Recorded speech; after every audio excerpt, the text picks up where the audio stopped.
ಆತ್ಮೀಯ ವಿದ್ಯಾರ್ಥಿಗಳೇ, ತಮಗೆಲ್ಲ ಮಹಾಂತ್ ಮುದ್ದಣ್ಣ ಯೂಟ್ಯೂಬ್ ಚಾನಲ್ಗೆ ಸ್ವಾಗತ. ಇವತ್ತಿನ ವಿಡಿಯೋದಲ್ಲಿ ನಾವು 80ನೇ ಸ್ವಾತಂತ್ರ್ಯ ದಿನಾಚರಣೆಗೆ ಸಂಬಂಧಪಟ್ಟ ಹಾಗೆ ಅಂದರೆ ಆಗಸ್ಟ್ 15, 2026ಕ್ಕೆ ಬೇಕಾಗಿರುವ ರೀತಿಯಲ್ಲಿ ವಿದ್ಯಾರ್ಥಿಗಳಿಗಾಗಿ ಈ ಒಂದು ರೋಮಾಂಚನಕಾರಿ ಮತ್ತು ಸ್ಫೂರ್ತಿದಾಯಕ ಭಾಷಣವನ್ನು ನಿಮಗಾಗಿ ಕೊಡ್ತಾ ಇದ್ದೀನಿ. ಮಹಾಂತ್ ಮುದ್ದಣ್ಣ ಯೂಟ್ಯೂಬ್ ಚಾನಲನ್ನು ಸಬ್ಸ್ಕ್ರೈಬ್ ಮಾಡ್ಕೊಂಡಿಲ್ಲ ಅಂದರೆ ಸಬ್ಸ್ಕ್ರೈಬ್ ಅನ್ನು ಮಾಡಿಕೊಡ್ರಿ. ಹಾಗೆ ನಿಮ್ಮ ಸ್ನೇಹಿತರಿಗೂ ಕೂಡ ಶೇರ್ ಮಾಡಿರಿ, ಈ ವಿಡಿಯೋನ ಲೈಕ್ ಮಾಡಿರಿ ಅಂತ ಹೇಳ್ತಾ ಈ ಭಾಷಣವನ್ನು ಯಥಾವತ್ತಾಗಿ ಭಾಷಣವನ್ನು ಮಾಡುವ ಶೈಲಿಯಲ್ಲಿಯೇ ಪ್ರಾರಂಭ ಮಾಡೋಣ. ಆತ್ಮೀಯ ಗುರು ವೃಂದದವರೇ, ಪೂಜ್ಯ ಗಣ್ಯರೇ ಹಾಗೂ ತಮ್ಮ ರಕ್ತನಾಳಗಳಲ್ಲಿ ಭಾರತೀಯತೆಯ ಬೆಂಕಿ ಹೊತ್ತುಕೊಂಡು ಕುಳಿತಿರುವ ಪ್ರೀತಿಯ ಸ್ನೇಹಿತರೆ, ಎಲ್ಲರಿಗೂ 80ನೇ ಸ್ವಾತಂತ್ರ್ಯ ದಿನಾಚರಣೆಯ ಕ್ರಾಂತಿಕಾರಿ ಶುಭಾಶಯಗಳು. ಆಗಸ್ಟ್ 15 ಕೇವಲ ಒಂದು ದಿನಾಂಕವಲ್ಲ, ಅದು ಕೋಟಿ ಕೋಟಿ ಭಾರತೀಯರ ಶ್ರಮ, ತ್ಯಾಗ ಮತ್ತು ಕಣ್ಣೀರಿನ ಇತಿಹಾಸ. 1947ರ ಇದೇ ದಿನದಂದು ನಮ್ಮ ದೇಶದ ಮೇಲೆ ಹಾರಾಡುತ್ತಿದ್ದ ಬ್ರಿಟಿಷರ ಯೂನಿಯನ್ ಜಾಕ್ ಧ್ವಜ ಕೆಳಗಿಳಿದು ನಮ್ಮ ಹೆಮ್ಮೆಯ ತ್ರಿವರ್ಣ ಧ್ವಜ ನೀಲಾಕಾಶದಲ್ಲಿ ವಿಜೃಂಭಣೆಯಿಂದ ಹಾರಾಡಲು ಪ್ರಾರಂಭಿಸಿತು. ಆದರೆ ಈ ಶುಭ ದಿನ ನಮಗೆ ಸುಲಭವಾಗಿ ಸಿಗಲಿಲ್ಲ. ಸ್ವಲ್ಪ ಹಿಂದೆ ಹೋಗಿ ನೋಡಿ. ಬ್ರಿಟಿಷರು ವ್ಯಾಪಾರಕ್ಕೆಂದು ಭಾರತಕ್ಕೆ ಬಂದು ನಮ್ಮನ್ನೇ ಗುಲಾಮರನ್ನಾಗಿ ಮಾಡಿಕೊಂಡರು. ನಮ್ಮ ನೆಲದ ಸಂಪತ್ತನ್ನು ದೋಚಿದರು. ನಮ್ಮ ರೈತರ ಮೇಲೆ ದೌರ್ಜನ್ಯವೆಸಗಿದರು. ಪ್ರತಿಭಟಿಸಿದ ಭಾರತೀಯರನ್ನು ಜೈಲಿಗೆ ತಳ್ಳಿದರು.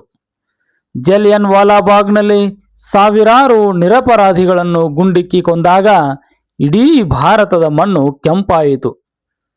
ಬ್ರಿಟಿಷರ ದಬ್ಬಾಳಿಕೆಗೆ ಕೊನೆಯೇ ಇಲ್ಲವೇನೋ ಎನ್ನುವಂತಹ ಕತ್ತಲೆ ಆವರಿಸಿತ್ತು. ಆದರೆ ಭಾರತೀಯರ ರಕ್ತದಲ್ಲಿ ಹರಿಯುತ್ತಿದ್ದುದು ದಾಸ್ಯದ ನೀರಲ್ಲ, ಸಿಂಹದ ಕೆಚ್ಚು. ಯಾವಾಗ ಬ್ರಿಟಿಷರ ಅನ್ಯಾಯ ಮಿತಿಮೀರಿತೋ ಆಗ ದೇಶದ ಮೂಲೆ ಮೂಲೆಯಿಂದ ಕ್ರಾಂತಿಯ ಕಿಡಿಗಳು ಎದ್ದವು. ಇನ್ನೊಂದೆಡೆ ಯುವ ಜನತೆಯ ಎದೆಯಲ್ಲಿ ದೇಶಪ್ರೇಮದ ಕಿಚ್ಚು ಹೊತ್ತಿಸಿದ ಲೋಕಮಾನ್ಯ ಬಾಲಗಂಗಾಧರ ತಿಲಕರು,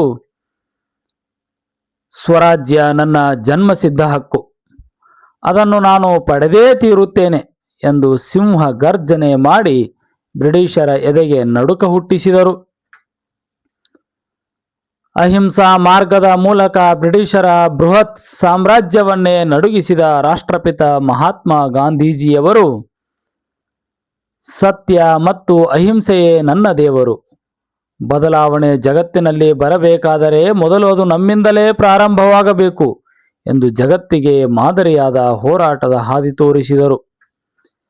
ಇತ್ತ ಕೇವಲ 23ನೇ ವಯಸ್ಸಿನಲ್ಲಿ ದೇಶವೇ ನನ್ನ ಪ್ರಾಣ ಎಂದು ಹೆಮ್ಮೆಯಿಂದ ಹೇಳಿ ಕತ್ತಲ ಕೋಣೆಯಲ್ಲೂ ಹಸನ್ಮುಖಿಯಾಗಿ ಗಲ್ಲಿಗೇರಿದ ವೀರ ಭಗತ್ ಸಿಂಗ್, ವ್ಯಕ್ತಿಗಳನ್ನು ಕೊಲ್ಲಬಹುದು ಆದರೆ ಅವರ ವಿಚಾರಗಳನ್ನಲ್ಲ ಎಂದು ಸಾರುತ್ತಾ ಇನ್ಕ್ವಿಲಾಬ್ ಜಿಂದಾಬಾದ್ ಎಂಬ ಮಂತ್ರದಿಂದ ಇಡೀ ದೇಶವನ್ನು ಜಾಗೃತಗೊಳಿಸಿದರು.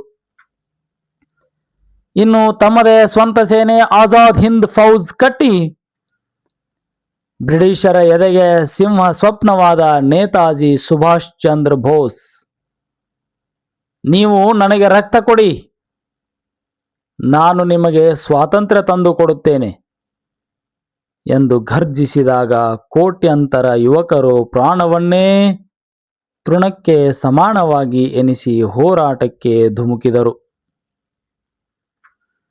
ಕೇವಲ ಇವರಷ್ಟೇ ಅಲ್ಲ, ಝಾನ್ಸಿ ರಾಣಿ ಲಕ್ಷ್ಮೀಬಾಯಿ, ನಮ್ಮ ಕರ್ನಾಟಕದ ಕಿತ್ತೂರು ರಾಣಿ ಚೆನ್ನಮ್ಮ, ಕ್ರಾಂತಿವೀರ ಸಂಗೊಳ್ಳಿ ರಾಯಣ್ಣ, ಟಿಪ್ಪು ಸುಲ್ತಾನ್ನಂತಹ ನೂರಾರು ಮಹಾನಾಯಕರು ತಮ್ಮ ಜೀವದ ಹಂಗು ತೊರೆದು ಹೋರಾಡಿದರು. ಅಂಡಮಾನ್ ಜೈಲಿನ ಕತ್ತಲಲ್ಲಿ ಕನ್ನಡಿಗರ ನೆತ್ತರಿನಲ್ಲಿ ಇಡೀ ಭಾರತದ ಭೂಮಿಯಲ್ಲಿ ಹರಿದ ಪ್ರತಿಯೊಂದು ಹನಿ ರಕ್ತದ ಫಲವಾಗಿ ಇಂದು ನಾವು ಈ ಮುಕ್ತ ಆಕಾಶದಡಿಯಲ್ಲಿ ಉಸಿರಾಡುತ್ತಿದ್ದೇವೆ. ನನ್ನ ಪ್ರೀತಿಯ ಗೆಳೆಯರೇ, ಅಂದು ನಮ್ಮ ಪೂರ್ವಜರು ದೇಶಕ್ಕಾಗಿ ಪ್ರಾಣ ಕೊಡುವ ಹೋರಾಟ ಮಾಡಿದರು. ಆದರೆ ಇಂದು ವಿದ್ಯಾರ್ಥಿಗಳಾದ ನಾವು ದೇಶಕ್ಕಾಗಿ ಬಾಳುವ ಪ್ರತಿಜ್ಞೆ ಮಾಡಬೇಕಾಗಿದೆ. ಇಂದಿನ ಕಾಲದಲ್ಲಿ ದೇಶಪ್ರೇಮ ಎಂದರೆ ಕೇವಲ ಗಡಿಯಲ್ಲಿ ನಿಲ್ಲುವುದಷ್ಟೇ ಅಲ್ಲ, ಕಷ್ಟಪಟ್ಟು ಓದುವುದು, ಲಂಚ ಮತ್ತು ಭ್ರಷ್ಟಾಚಾರದ ವಿರುದ್ಧ ಧ್ವನಿ ಎತ್ತುವುದು, ಪ್ರತಿಯೊಬ್ಬ ಮಹಿಳೆಗೆ ಗೌರವ ನೀಡುವುದು ಮತ್ತು ನಮ್ಮ ದೇಶದ ಪರಿಸರ ಹಾಗೂ ಒಗ್ಗಟ್ಟನ್ನು ಕಾಪಾಡುವುದಾಗಿದೆ.